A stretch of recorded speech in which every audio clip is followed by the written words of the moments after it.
Welcome to Innovation Illuminated, a podcast where guest entrepreneurs and experts in their field of business share their experiences and knowledge learned through their journey in the business world. I am your host, Hunter Perock, and similar to these guests, I am also an entrepreneur.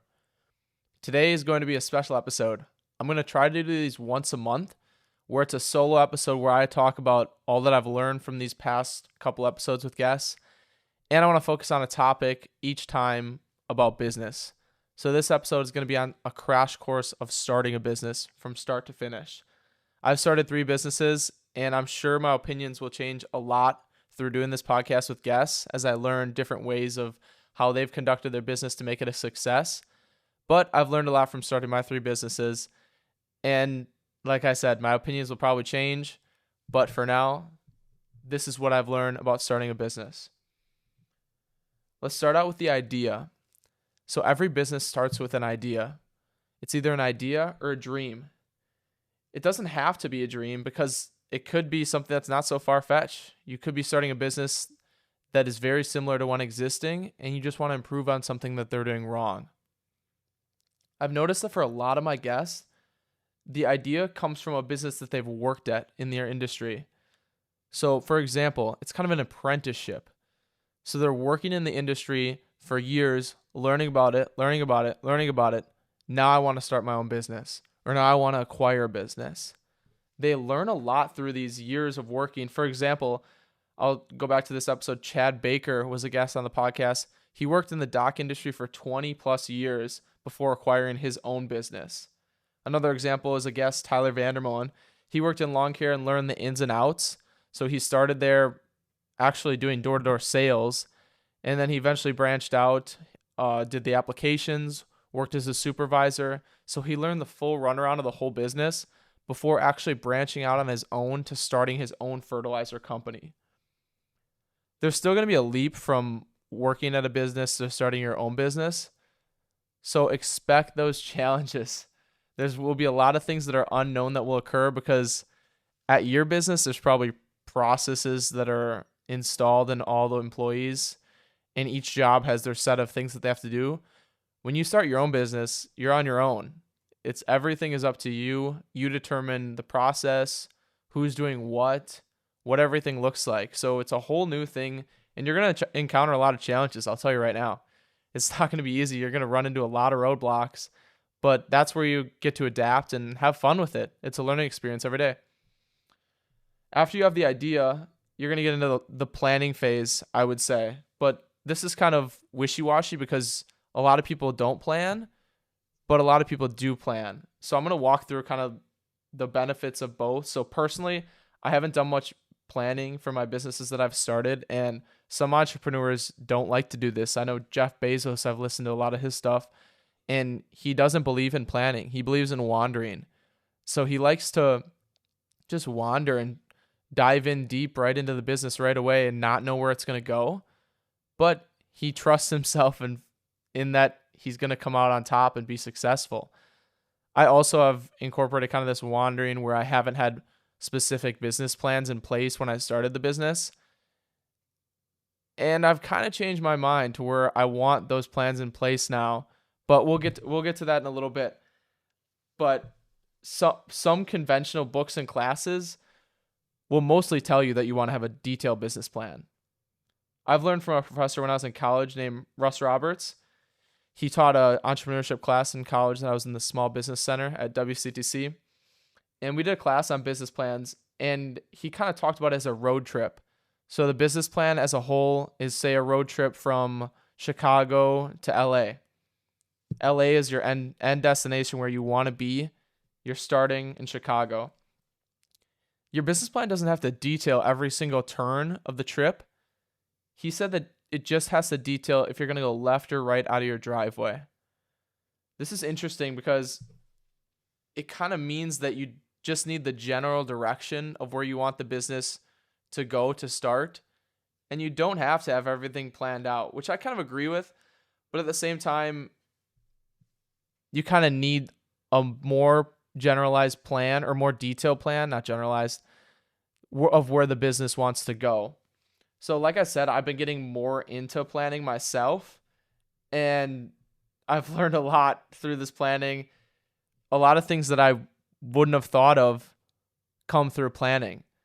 So I want to go through this interesting example that I've been reading this book called Mastery by Robert Greene, and he really walks through this example that opened my eyes a lot about business that I never would have thought of before I read the book. So he starts out by saying that forming a business is like building a table. This really resonated with me because I worked in wood shop and did a lot of work with my hands, such as building tables, coffee table, laser engraving. I did a bunch of that stuff in high school. I loved it. But anyways, I got a little sidetracked there. Sorry. But he talks about how business is like building a table. And this really resonated with me because building a table, you have the whole process already. The table, you need the legs. The legs are going to be 27 inches long by 4 inches wide. The tabletop, you're going to have 5 pieces that you're going to glue together. Those are going to make the tabletop. And there's all a set of processes. You start with the legs, do the tabletop, screw in the legs to the tabletop, stain it, and then you have that end goal that you plan for. He talks about how this could be interpreted as a business because just like a business, you could lay out where you want to be at the end, such as possibly like an exit to sell the business or a goal of revenue, employees, where you're conducting business. There's a lot of goals that you can have for the end goal for a business. But it's interesting how he talks about a table analogy to forming a business because there's so much in common that I never would have thought of, such as how I just explained that you can build a table just like you'd build a business.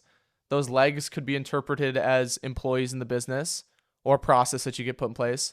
Say you build a leg, that would be like hiring somebody in marketing or getting $1,000 in sales one month or growing to 10 clients in your lawn care business a week. There's a lot of things that you could kind of like put in place for this analogy to work.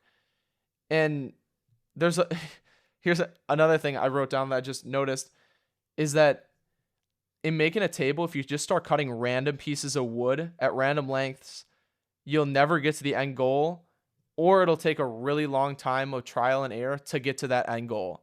There's where it really hits home because you're never going to get to the end goal of the business if you have no idea where it's going to go. If you just start cutting pieces, like I said, cutting pieces of the table, you might get there eventually by trial and error, but it's going to take a long time you should be planning step by step on how the processes work to form the table. And then it'll be so much easier to get to that end goal. Just like a business, I think before reading this book, like I said, I wasn't much of a planner, but I think that this could be interpreted very well into forming a business and growing a business because you have the processes set in place, milestone, just like the legs, tabletop, attaching them. You have those milestones set in place so you can really keep track of your progress and grow to that end goal that you want to be at. Another analogy that I could think of was this episode, literally, because if I wouldn't have had this sheet, I have 5 pages here of information that I want to talk about to you guys. I'd have no idea, and I'd be so lost during this whole episode if I was just to talk off the top of my head about these topics because I'd forget about things. I'd forget about talking about forming the business or the LLC or the EIN like we're going to get to in a little bit. And all these analogies, like this stuff's just reminding me of what I want to talk about. If I didn't have this plan, I would have never been able to record this podcast, or I'd just be going off trial and error. And maybe I get 10 minutes into the episode and forget what I was talking about and be like, oh, dang it, I got to start the podcast over. And I've learned about that a lot through starting this podcast because I record the intros for the podcast and I try to do them to a T without looking at a sheet of paper. And then I start it over. And there's where the trial and error comes into play because you're just trying it over and over without looking at the plan. So I started to create a plan now for the podcast where I have a sheet of paper with information that I want to touch on during the intro. So I can kind of look back at it to remind myself of what I want to be talking about. Another thing that might separate that table analogy from a business that I just thought of was that a table you have to follow to a T on how to get to the end process. A business is ever changing in that an entrepreneur will always have to adapt and constantly make changes to how the business is doing. You could have that end goal in mind, and halfway through, or maybe like a couple years into the business, it changes. And now you have to adapt and make changes to the plan to get to that end goal, or make a new end goal, which with a table, you kind of have to do the plan to a T, since the end product is never changing. I also want to say that I'd highly recommend that book, Mastery. Super interesting book, and I've learned a lot through it already. And now let's get into forming a business. So I've learned that LLC is the most versatile and best option for a business. So you can go on any of your state's websites. If you live in Illinois, if you live in Wisconsin, California, just go on your state's website, and that's where you can form an LLC. If you don't want to form an LLC or jump in that quick, I'm sure you can talk to an attorney and they can walk you through all your possible options. Or I reached out to a small business center at my local technical college and took some classes to learn about possible options with starting a business, business insurance, a lot of the ins and outs of questions that an entrepreneur would have starting out. And that's why I'm making this podcast, for all you entrepreneurs and business owners starting out that want to learn and grow and kind of have a route of what they have to do in order to get to their end goal of having a business. Because let's face it, it's hard to start a business, and there's a lot of things that are unknown to starting a business. So you go to your state's website, file the LLC or whatever business you're starting. And there's also some third-party services like Rocket Lawyer is one that comes off the top of my head. There's a couple others that help you form the LLC. They're pretty much like, I can't think of a comparative to them, but it just dumbs it down and makes it easier for you to file. And then they're going to charge you a fee on top of it. So you can just file it for a fee on the state's website. And I'm sure there's a million YouTube videos out there on how to file these LLCs and what each information means and stuff. You can look it up. But these Rocket Lawyer and other third parties can walk you through how to file it. Personally, I've used them once actually, and I wouldn't recommend it because it's the same thing as filing it on paper, but they just dumb it down a little bit. And so I just recommend filing it through the state. And some states, like I know Wisconsin, I've used it before, encourage students to form a business. So they have a program for student entrepreneurs where I think it's a $130 fee is waived through a code. I think it's like student entrepreneurs or something you have to type into Google. But then it's a free LLC. You can literally get your business filed and incorporated for free. So once you got that LLC formed, next step, EIN number, which is employer identification number. You can get this right at the IRS's website. Just type in IRS EIN number, and you just need your articles of, what is it called? Articles of incorporation with the LLC. And you can just get your EIN number right on there. And you need that EIN number. We're going to get to that in a second here. But you need that for so many things in business. Getting your business bank account, e-commerce store. When it comes to taxes, your EIN's used for the business instead of your personal social security number. And what I've learned from, like I mentioned a minute ago, Russ Roberts, the small business center coach, taught me that you really need to separate your personal assets and business assets. You want to keep as far distance from all your business stuff as possible. So that's where another thing like the EIN number comes into play. It separates you from the business as the LLC would legally. So once you have that LLC and EIN, it's time to go to the bank, set up your bank account with your local bank or whoever you prefer. A business checking account is what I'd suggest. And all you'll need is that articles of incorporation from the LLC and then your EIN number for the business. Once you set that up, you're legally safe to start doing business. So any of that stuff that I've talked about before this, I would do before setting up the bank account and even doing business so that you're legally safe to do the business. I'm trying to do all this in chronological order. I don't know if I mentioned that earlier, but I'm trying to do all this in chronological order of how I would start a business and all the information that I would want to know before starting a business. So since you have the business bank account, you're safe to start business. Get doing your first job. You can accept checks to that business bank account. You can accept cash, put it in the bank account, set up an e-commerce website, Instagram shop, TikTok shop. You can do all those things once you have the EIN number, bank account set up, and your LLC filed. Next thing I want to touch on is branding. Branding. I always love it when brands are very different and unique. So first, you want to get your email address for the business. I'd suggest getting just a Gmail. That's what I've done for mine. You just go on, type in, get a Gmail account, choose whatever you want. I've been able to do all my businesses, the actual name of the business as the email, and haven't had to put like numbers or crap. Because I know sometimes you have to do that with your name if somebody already has your name. But with my experience, I've been able to claim the exact address that I want. For example, surflakecountry@gmail.com or easyfade@gmail.com or even innovationilluminated@gmail.com I was able to claim. And once you have that email, now you can start setting up those social medias. Social media is huge in this day of age, and you really need to get on it for your business. A lot of businesses in the past have not had a social media presence, and they may have been successful, but social media can really up it to the next level. Or you could have a business that's totally on social media and doesn't have any in-store brick and mortar stuff or even a presence in the real world. It's just online and you just send out shipments. So where branding comes into play is really when your creativity gets to run, because you get to design a logo and a brand image. You can use services like Canva. There's a bunch of AIs that can help you generate a logo, but I'd like them to match what the business does. So for example, Dylan Finn, one of our guests, I really like their logo. He's the owner of Vegas on Wheels. They have a super simple logo that literally just says Vegas on Wheels, and it's a couple of poker chips like flying out at you below the logo. And it's very fitting for the business.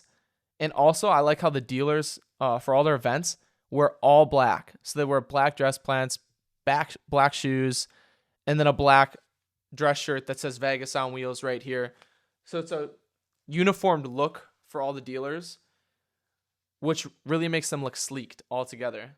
I love the brand stamp of this because everybody looks uniform and professional. And you can also tell what the business does literally just based on their logo, which is the best. When you look at someone's social media, literally look at their logo and you can tell what the business does. How much better could that be when you can look at someone's literally the logo and just tell what the business does? So that's the goal of having a good logo. And like I said, there's softwares that you can do, a plethora of AI softwares that can help you design logos. And I also like picking a brand color and a brand font for all your social media posts to keep everything uniformed. So for example, maybe my surfing business, their trademark kind of is a teal color, this teal logo. And then I have a set font that kind of looks like waves kind of thing. So it just makes everything uniform when you post it. And it's personal preference, but I think it's important and really makes your business stand out and has a uniform look. So if somebody sees that font or color, they know it's you, which is cool. Now the business is up and running. Sky's the limit. Let's go. So I'm going to start doing some sales and marketing. Since you got the branding done, you got the business set up with the bank account, EIN number, you got everything set. So now you can start doing business and conducting it, and you can get some sales and marketing in. I'm going to touch back on our guest, Mark Smathers. When he talked about GMR marketing, he talked about how Gary, the CEO, matched bands with brands. This is an interesting concept because they'd have their client. So GMR was a marketing agency, and their client was Miller Brewing Company. And they would bring in a band to play with a Miller Brewing Company banner across the top of the stage, which would market for Miller, which is such an interesting concept to match bands with brands. So GMR had this idea that fit them right together, the bands with the brands. And it was such a subtle way to market the product where it's not shoving the idea down your throat of buy Miller beer, buy Miller products. It's just so subtle. Like listening to a band, you look up, oh, it's Miller Brewing Company. I might go get one right now. Or it just instills that image of their business right in your head. And I also think of a good way of marketing as business owner, Dr. David Keeling, that I had on the podcast, talks about how he really leads customers into his business by sending out postcard reminders of when their apartment is for their appointment is for their dental exam. And another huge thing, is word of mouth, especially for a business like a dental office. Although you might not think of it, marketing is just conducted by customer interactions in general. Dr. David Keeling talks about this, how he wants to be the most honest and knowledgeable person possible to his clients because they're going to trust him and maybe tell their neighbor, hey, I really love this dentist. He's so knowledgeable and honest with his work, and he does great work. And then maybe their neighbor is going to join David's dental practice. It's just such an easy way to market, is being a good business person and honest. Honesty, trustworthiness, knowledgeable, and helping the clients are all going to help you with marketing, even though it's not seen on like a paid ads aspect. Marketing is all just doing good business and having people rave about it, because if the customer's happy with their experience, they're going to tell their friends, and that's going to lead to you getting more sales. Another lesson that I learned from David was to be friends with your competition. He talks about how a dental office is across the street from him, and he actually became friends with them. And competition isn't a thing in most industries because there's enough market share for everybody.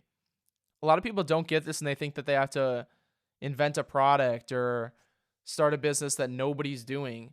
You can start a business and do it somebody else's way and be very successful. Think of Hoka shoes.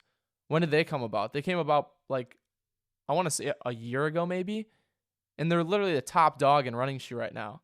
Nike's been around for years, and they're doing nothing wrong. Nike's been doing great, but Hoka just all of a sudden comes in and takes some market share. There's plenty for everybody as long as you do business well and have a unique aspect to your business and target the right people. Hoka's doing great at targeting runners, and it's shown well.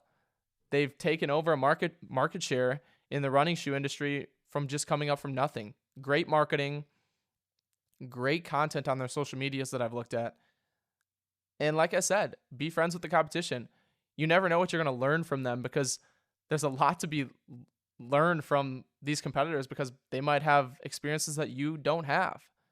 And Dr. David Keeling talked about this in our podcast, that he's learned a lot from doing or talking with these competitors, because they might refer people to you, or they might do something that you don't. And then you can tell your customers and even help your customers to be the most knowledgeable person possible and be like, hey, I'm not good. I'm not the best at this. You want to go to him for this. And even though you're drawing customers away, in their mind, they're thinking you're doing the right thing by being knowledgeable and helping me in the right direction of where I want to go to be the best for the customer. You want to be the best for the customer, to know that, for them to know that you're in their best interest.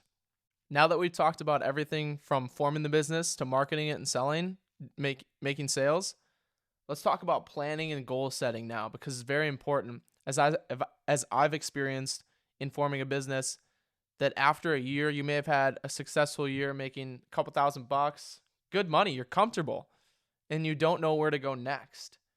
You don't know where you need to grow. And this is when you need to evaluate yourself and look at the numbers, look at what you're doing, and see what's working.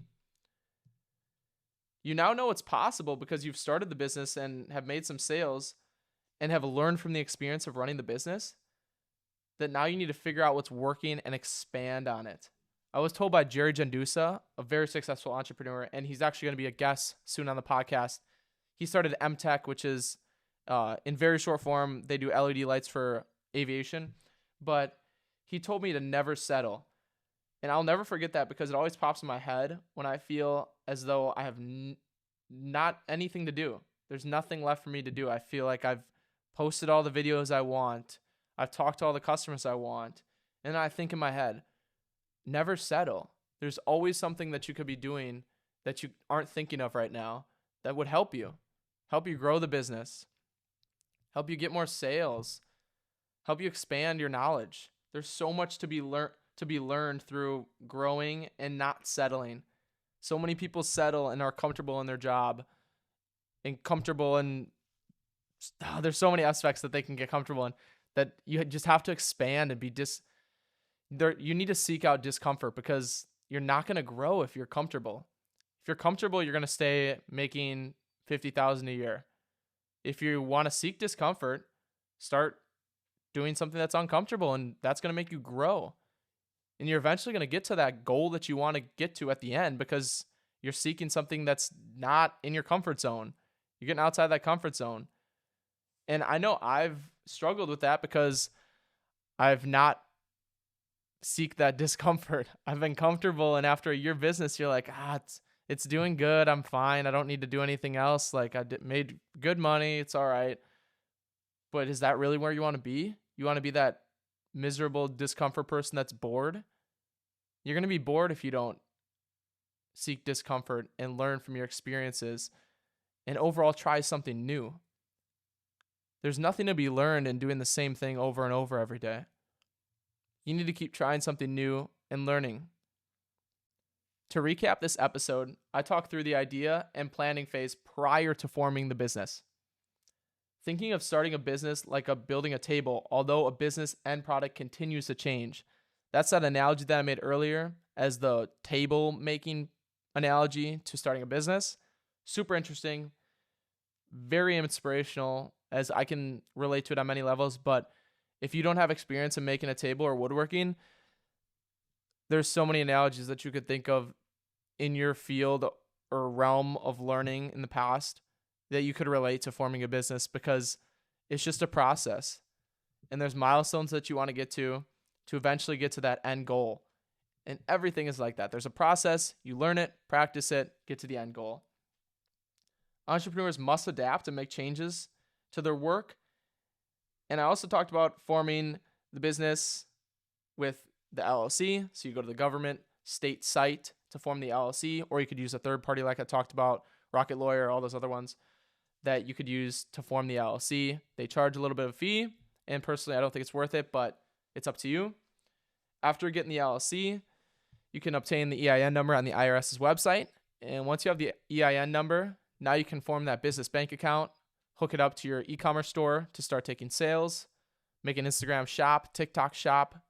You can do anything now that you have the EIN and LLC set up, because you are separate from the business entity now. Your personal assets are not the same as the business assets.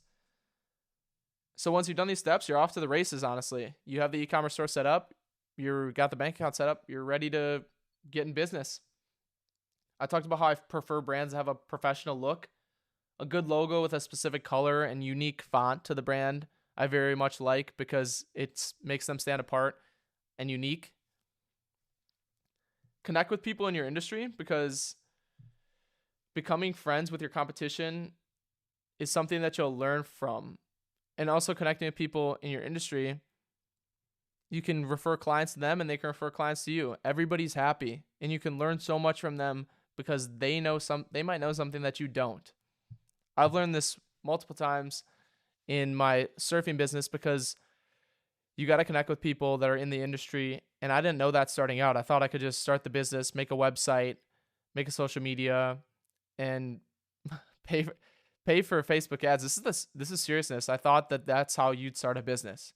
You start it, run ads, paid ads, and customers come to you. That's not how it is. You have to network and form relationships with people, because that's how business works.